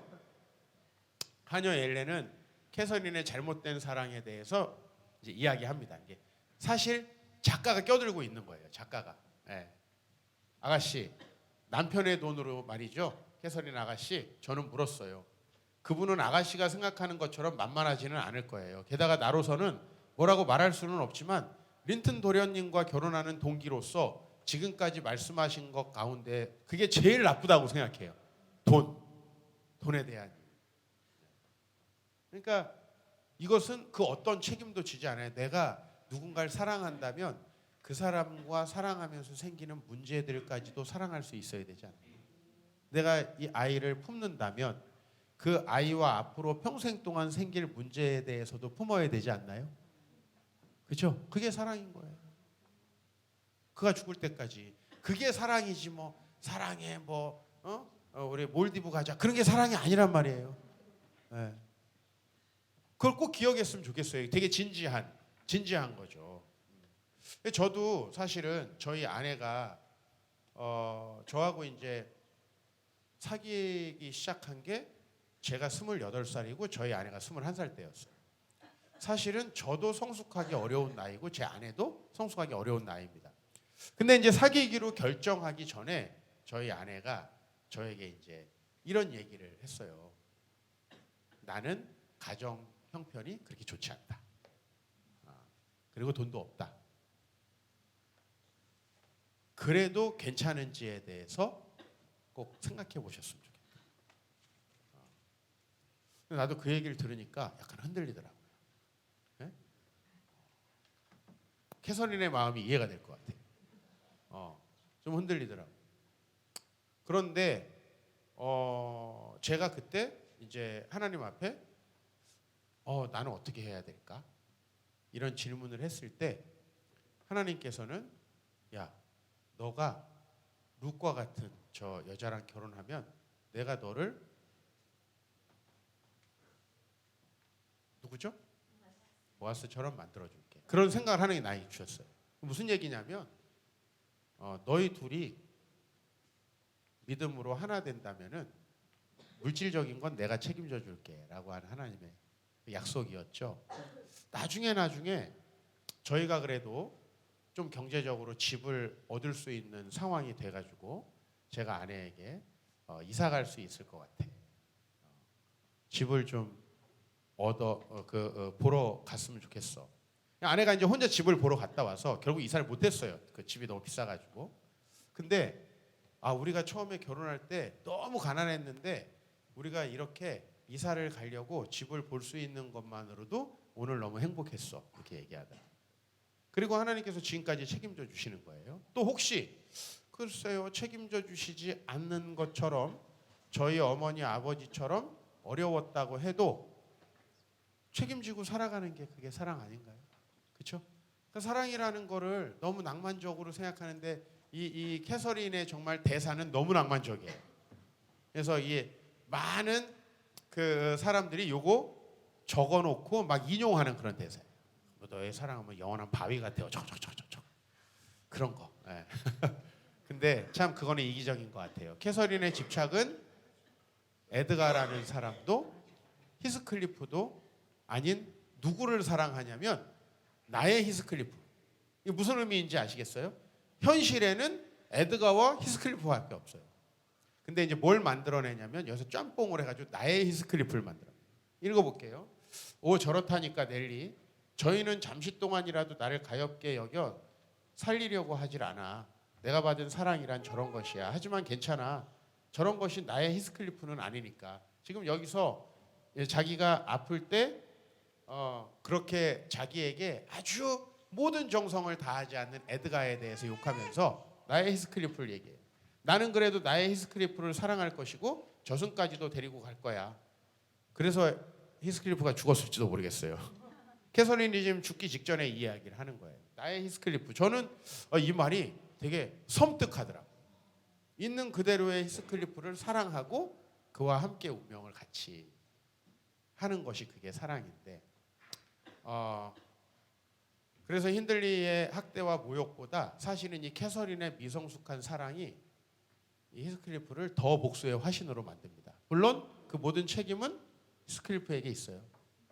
그러나 이것이 어떤 이 대사를 한번 읽어보시면 이제야 당신이 얼마나 잔인하고 위선적이었는지 알겠어. 사랑한다고 얘기했잖아요. 히스클리프에게. 그러나 히스클리프는 이렇게 반응합니다. 왜 나를 경멸했지? 왜 당신 마음을 배반했어, 캐시? 나로선 위로할 말이라고는 한마디도 없어. 당신에게는 그래 마땅해. 당신은 자기 마음을 죽인 거야.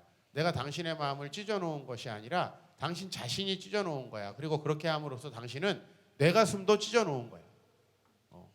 나 너무 마음이 아파. 당신과 결혼할 수 없다는 게 너무 마음이 찢어질 것 같아. 이렇게 얘기하니까 거기에 대해서 이제 히스클리프가 이렇게 이야기하는 겁니다. 내가 살고 싶은 줄 알아? 당신이 죽은 뒤에 내 삶이 어떻게 될 것 같아? 당신 같으면 마음속 애인을 무덤 속에 묻고도 살고 싶겠어? 이제 이렇게 말하죠.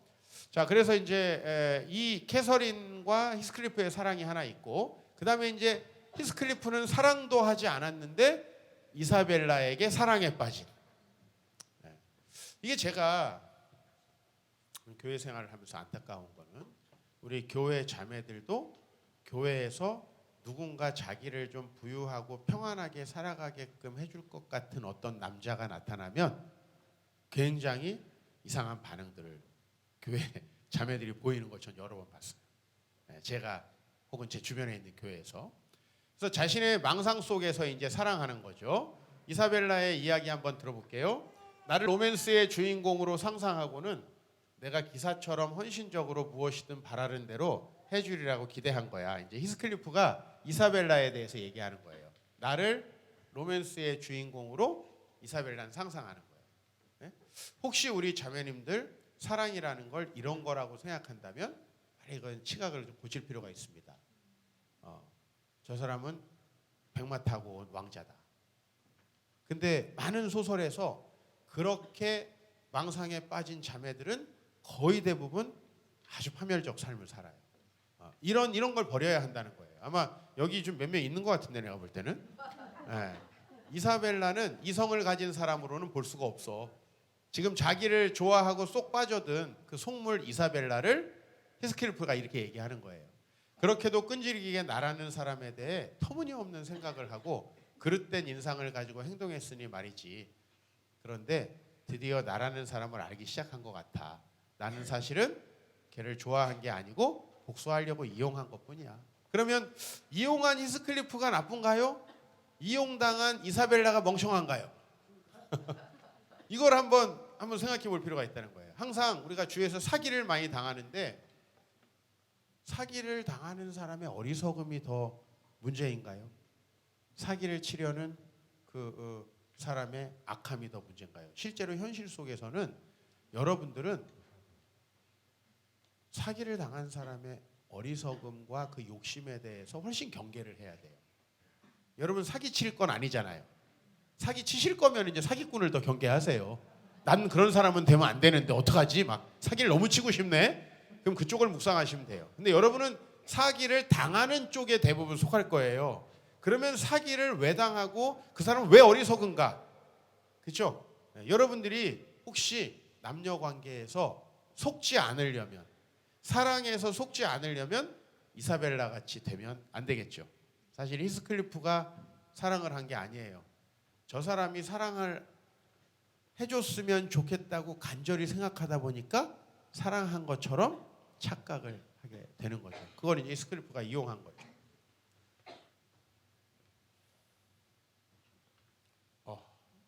사랑은 뭐라고요?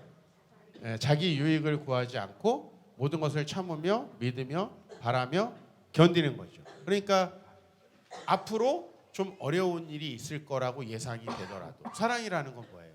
끝까지 포기하지 않고 견디며 바라며 믿으며 참아내는 것. 그래서 사랑은 상대방이 성장하기를 기대하며 모든 걸 인내하면서 책임지는 거죠. 그죠? 이게 참 여기 있는 사랑하고는 너무 다르잖아요. 서로의 부족함을 이해하고 상대방이 필요한 것을 채워주려고 노력하는 사랑이 바로 현실에 뿌리내리는 이게 진정한 사랑이라는 거예요. 그래서 마지막 사랑의 모델로 등장하는 게 누구냐면 히스클리프의 학대를 받고 있는 헤어튼과 캐서린. 이 두 사람은 되게 비참한 삶을 살고 있는데 서로를 도와줘요. 헤어튼은 어렸을 때 글을 배우지 못했어요. 히스클리프 때문에.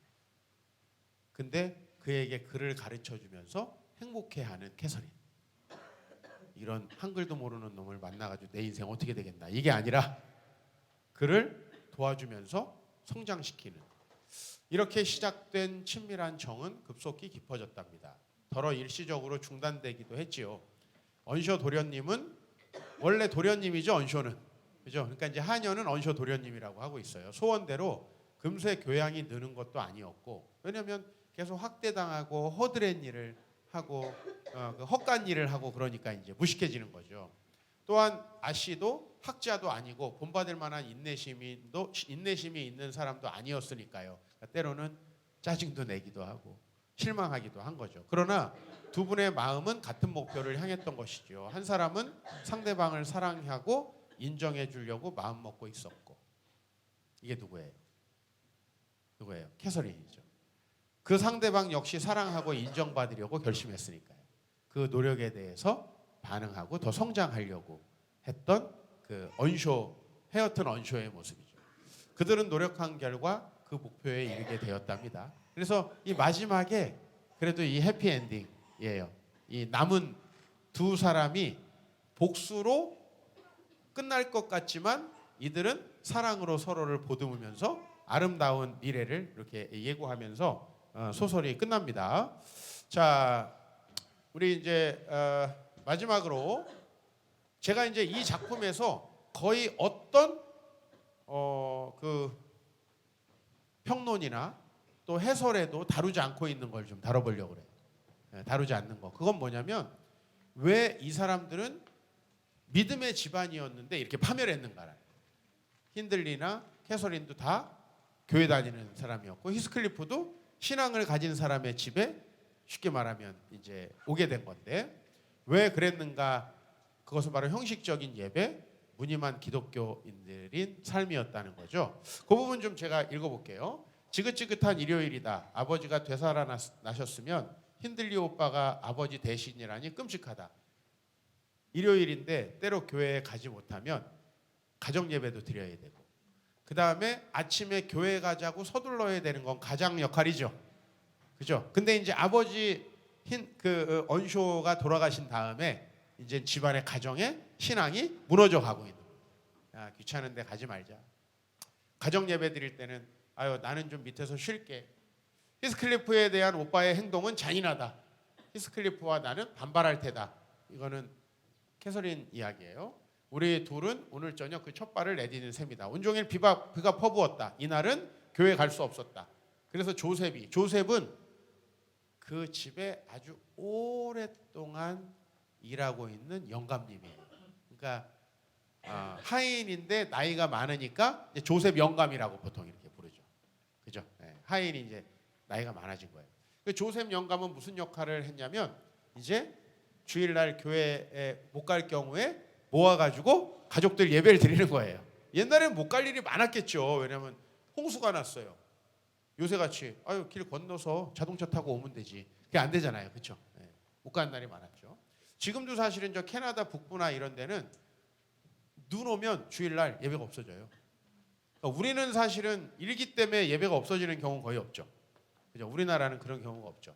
저 극지방에 사는 경우 그런 데가 많은데 힌들리 오빠 내외는 아까 얘기했죠. 프랜시스와 힌들리 밑에서 편안히 불을 쬐고 있고 둘이서 성경을 전혀 보지 않아요. 예배 참석하지 않아요. 히스클리프와 나는 그 불쌍한 머슴 아이는 기도서를 가지고 올라오라는 명령을 받았어요. 우리는 곡식포대 위에 한 줄로 얹혀서 신음하고 있었어요. 조셉도 떨었으면 좋겠다.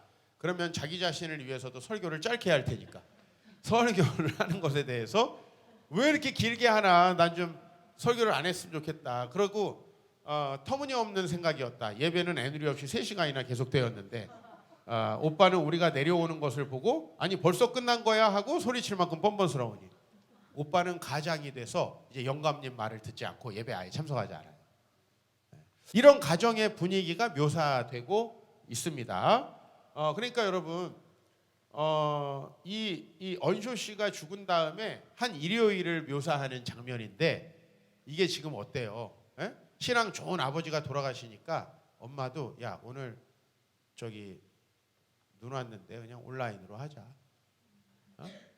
처음에는 옷도 챙겨 입다가 아유 오늘은 내복 입고 하자. 이렇게 되는 거예요. 그리고 나중에는 설교만 듣자. 아이고 설교 벌써 끝났네. 다음 주에 하자. 이렇게 되어가는 이 모습을 묘사하고 있어요. 저는 하나님과 단절된 삶은 아까 서두에 말씀드렸죠. 반드시 여러분의 감정과 생각에 끌려가는 삶이에요.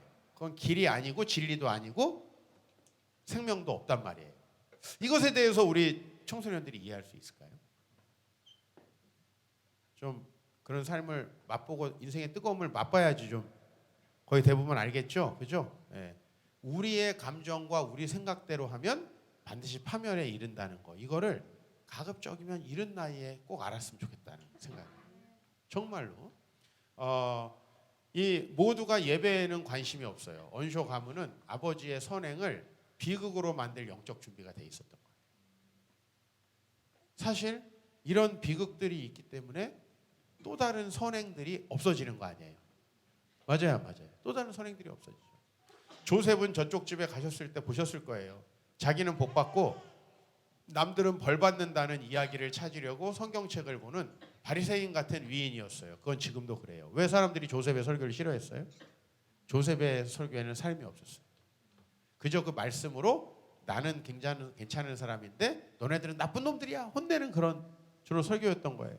모르긴 몰라도 이 세상에 저만 잘났다며 사람 피곤하게 하기로는 조셉을 따를 자가 없었을 거예요. 그 다음에 밑에 힌들리의 설교예요. 이제 그 하녀 넬리가 이렇게 얘기합니다. 자신의 영혼도 좀 소중히 생각하세요. 예배 생활도 하시고 당신의 영혼을 돌보세요. 하녀가 오죽하면 힌들리에게 이야기를 합니다. 그럴 때 뭐라고 얘기합니까? 술잔을 빼앗으면서 얘기했더니 싫어. 반대로 그것을 만든 조물주를 벌하기 위해서라면 내 영혼쯤 지옥에 보내는 일이라도 기꺼이 할 용의가 있어. 내 영혼의 온전한 파멸을 위하여 건배 하면서 신을 모독하며 소리쳤다. 그러니까 왜 이 거룩하고 경건한 집안이 나중에 이렇게 쑥대밭이 되는가 하는 걸 생각해 보면은요, 이 영적인 부분이 결국은 모든 문제의 원인이라는 거예요. 그래서 이제 저는 이제 요 작중에 영화 속에 나오는 인물이 이제 지금 이 모든 상황을 듣고 속에 이제 그동안 일어났던 이야기를 록 우드라고 하는 이제 그 집에 새 들어 살게 된 사람에게 이 집에 무슨 일이 있었던 거예요. 그래가지고 이제 이야기를 쭉 듣는 소설이에요. 그 내용이에요. 네, 이제 이렇게 평가합니다. 언쇼의 아들과 딸 힌들리와 캐서린은 신앙에 전혀 관심이 없다. 힌들리도 캐서린도. 조셉 영감은 위선적이다. 이들의 모든 행동은 성경과 멀어져 있다. 히스클리프는 상처와 복수심으로 변해버리고 캐서린의 사랑은 자기 집착이고 인생이 꼬여가는 힌들리는 변화와 변화의 기회조차 얻을 수 없어요. 우리가 아이들 영적으로 키우는 게 왜 중요합니까? 방향이 잘못되면요 아무리 열심히 해도 소용이 없어요. 방향을 하나님 앞에 바로 두고 그들이 하나님을 바라보게 가야 힌들리처럼 되지 않는다는 거죠. 부유한 재산도 힌들리 다 까먹었어요. 저는 강남에 있으면서 재산 까먹는 건 되게 쉬운 일이구나 라는 걸 정말 많이 알게 됩니다. 버는 거 되게 힘들었을 거예요, 아버지가. 그걸 까먹는 건 너무 쉽고요. 또 그 자식들이 서로를 이렇게 고소하고, 사실은 저희 아버지 형제분들도 서로 간의 유산 때문에 큰 싸움을 벌였던 가정이에요. 저희 아버지는 사이가 좋았어요. 그 이유는 뭐냐면 안 받았거든요. 저희 아버지는 재산을 안 받기로 했어요. 셋째셨는데. 근데 첫째, 둘째, 큰아버지는 같은 마을에서 평생을 안 보고 사셨고요. 넷째, 작은아버지는 술로 아주 일찍 세 어린 자녀를 남기고 돌아가셨어요. 그게 우리 집안이었어요. 그러니까 사실은 우리 집안에서 우리 아버지만 유독이 예수를 믿었기 때문에 좀 다른 길을 간 거죠. 그렇지 않은 분들은 술로, 세상 것으로 다 몰락한 게 또 우리 집안입니다. 솔직히 얘기해서. 그래서 저는 히스클리프에게 이렇게 신앙을 권면하는데 듣지 않죠. 이런 권면을 했을 때 여러분 좀 들으셨으면 좋겠다는 생각이 들어요. 만약 히스클리프 씨가 화를 내지 않고 내 얘기만 들어주신다면 더욱 행복해질 수 있는 충고를 해드리겠는데 하면서 하녀가 이야기를 해요. 무슨 얘기인데 해봐 그랬더니 히스클리프 씨 자신이 알고 있을 거예요. 히스클리프 씨는 13살 때부터 자기만을 위해서 생활했고 신자답지 않은 생활을 해온 거예요. 그리고 아마 그동안 성경이란 것은 한 번도 손을 대지 않았을 테고요. 히스클리프 씨는 틀림없이 성경에 무엇이 쓰여 있는지도 다 잊어버렸을 거예요. 그리고 이제는 그걸 뒤적거릴 여유도 없겠죠. 이렇게. 그랬더니 여기 이렇게 얘기해요. 넬리, 화를 내다니 고마운 일이지. 내 희망대로 붙일 수 있는 길을 넬리가 이야기해 주니 말이야. 내 시신은 저녁에 교회 묘지로 옮겨질 거야. 가능하다면 넬리와 헤어튼이 따라오면 좋겠어. 하면서 자기는 천국 나로서는 전혀 바라지도 않고 가고 싶지도 않아. 끝까지 부정하는 거죠. 이런 모습 속에서 결국은 이 사람들은 자기가 원하는 길을 갔어요. 근데 그 길은 길이 아니다. 우리 말씀 다시 읽어볼까요? 요한복음 14장 6절. 예수께서 이르시되 내가 곧 길이요 진리요 생명이니 나로 말미암지 않고는 아버지께로 올 자가 없느니라. 저는 어렸을 때부터 좀 철이 일찍 들었었던 것 같아요. 우리 할머니가 어렸을 때 저를 보고 얘는 어린애가 세상 걱정을 다 짊어지고 산다. 좀 철이 일찍 들었었던 것 같아요. 그래서 저는 열심히 뭔가를 해보고 내가 지금 가고 있는 길이 맞나라고 하는 걸 계속 생각했어요. 어렸을 때. 근데 제가 열심히 가다가 보면은 나는 분명히 이 길이 상식적이고 좋은 길이라고 생각했는데 문제가 생겨요. 그러면 또 하나님 앞에서 수정하다 보니까 지금 이제 삶을 살고 있는데요. 제가 확실히 느낀 건 있어요. 내가 내 욕심과 생각으로 상식에 따라 움직이면 그거는 반드시 길을 탈선하더라고요. 탈선이라는 게 다른 게 아니에요. 사실 뭐 탈선은 우리는 비행 청소년들만 하는 것 같지만 진짜 탈선은 어른들이 합니다. 애들은 자기 정체성을 찾으려고 잠시 방황하는 거죠. 나이가 들어서 길이고 진리고 생명이신 예수님을 따라가지 않는 거야말로 진짜 심각한 탈선이라는 거예요.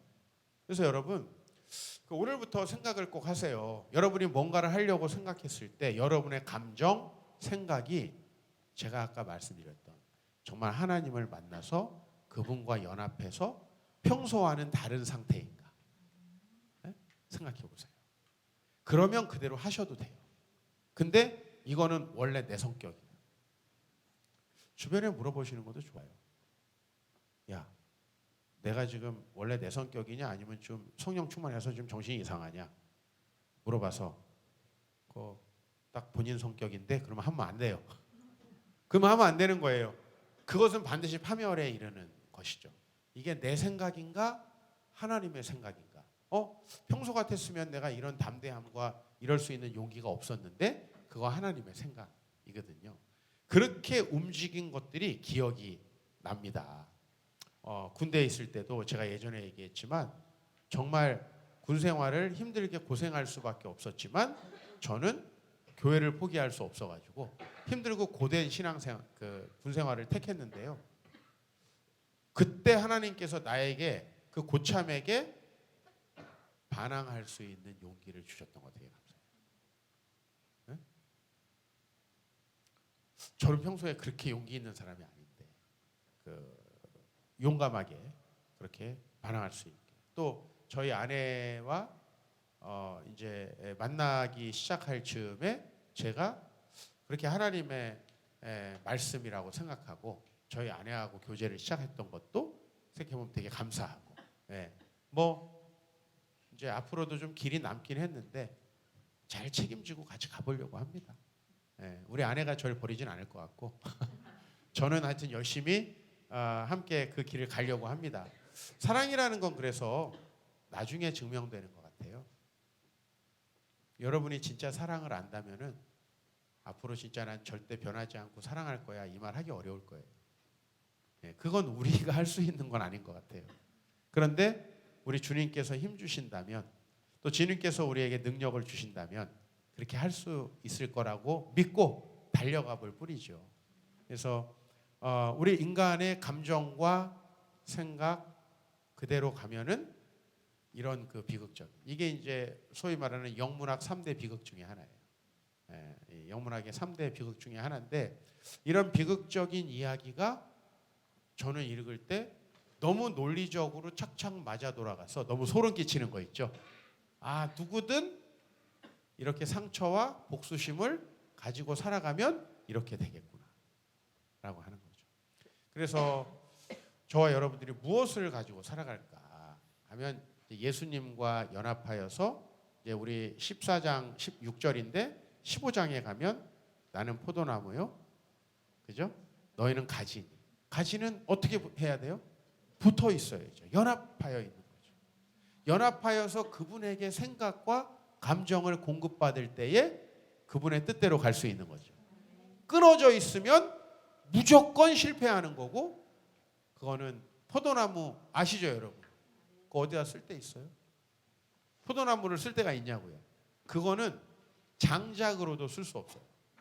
그죠? 포도나무라는 게 그냥 얇디 얇으니 이 나무 이거 뭐 그냥 가도 어디다 그냥 버려야지 뭐 이거 뭐 쓸 데가 뭐가 있습니까? 그런 가지가 된다는 거예요. 그런데 그 연약한 가지에서 이만한 탐스러운 열매들이 주렁주렁 맺히면 그 가지는 정말 의미심장하게 되는 거죠. 너무 좋은 비유라고 생각이 들어요. 그래서 내가 저 안에 저가 내 안에 있으면 누구든지 열매를 많이 맺나니 너희가 나를 떠나서는 아무 열매도 맺을 수 없다. 그러니까 항상 왜 우리가 하나님과 연합하여 있어야 되는가?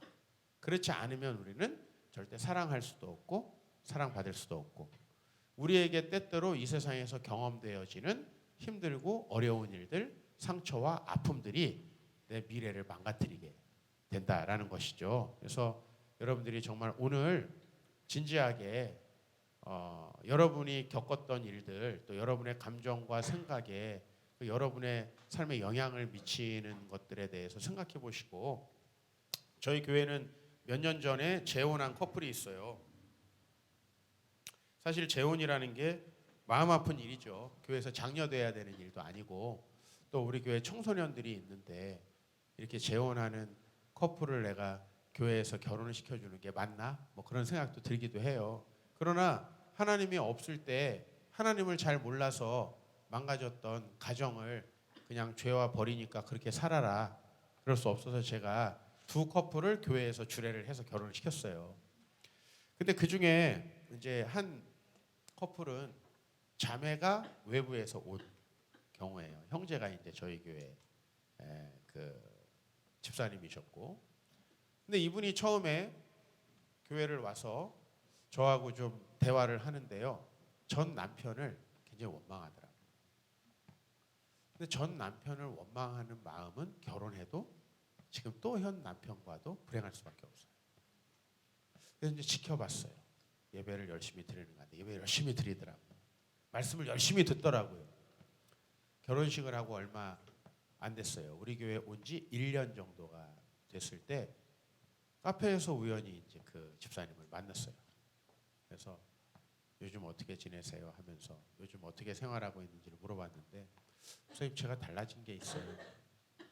여기 와서 목사님 말씀을 듣다 보니까 제가 참 죄인이라는 것들을 이제 확실하게 느낄 수가 있었고 제가 전에는 내가 우리 전 남편 때문에 얼마나 힘들고 고통스러웠는지를 늘 생각했대요. 그런데 요즘에 드는 생각은 그 사람도 나 때문에 진짜 힘들었겠다는 생각이 들었대요.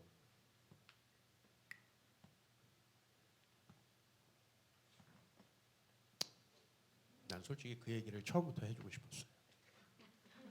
처음부터. 진짜 힘든 자매.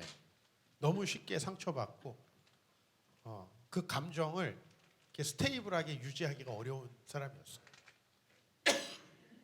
그게 남자 입장에서는요, 되게 견디기 힘든 거거든요. 그러니까 전 남편이 잘못한 게 있어요. 많아요. 근데 못지않게 많다는 얘기를 해주고 싶었어요. 근데 제가 그 정도 용기는 없어요. 그래서 기다린 거예요. 근데 본인이 그 얘기를 하고 그래서 저는 이 커플이 아주 잘 살겠구나 그런 생각을 했고요. 남자 집사님이 고등학생인 아들과 함께 살게 됐어요. 근데 그 고등학생 아들이 이제 지금 대학생이 됐거든요. 근데 그 대학생 된 아들이 자기는 세상에서 아버지를 제일 존경한대요. 우리 엄마랑 살아줘서. 그러니까 이 아들은 그 엄마가 너무 힘들었던 거예요.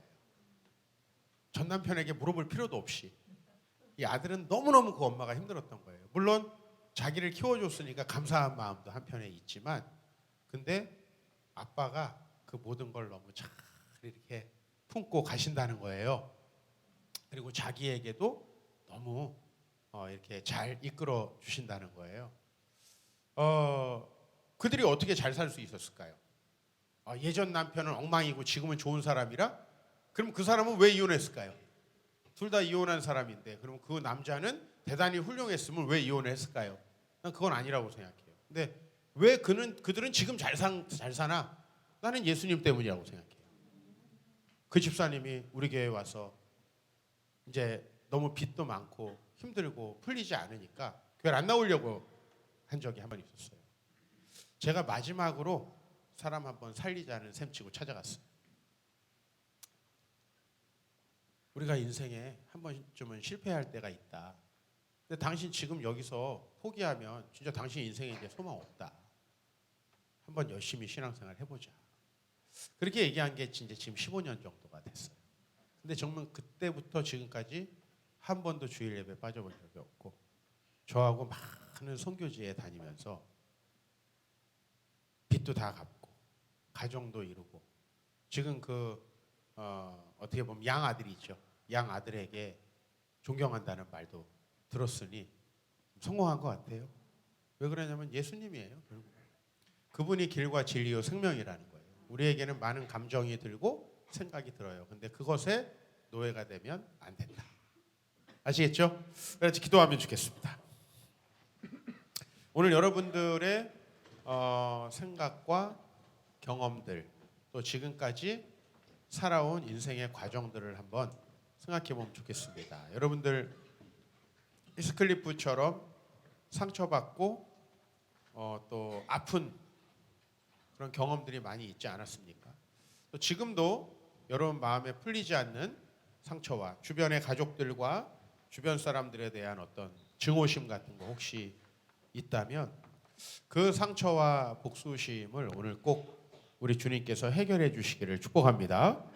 그리고 그것에 대해서 우리 간절히 묵상하면서 먼저 주님 우리의 마음을 지켜주시고 저희 예수님만이 길이고 진리고 생명임을 믿습니다.